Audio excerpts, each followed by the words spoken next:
Bad news, I'm afraid, from Diddley Squat. It's this relentless drought.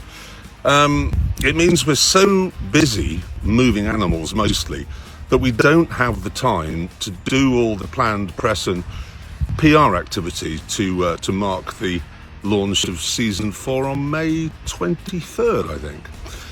And that's annoying because there was something I wanted to address. There have been loads of reports recently saying that Kaleb has been replaced. Well, he hasn't. He's over there now, rolling the dribble of moisture we had yesterday into his mustard.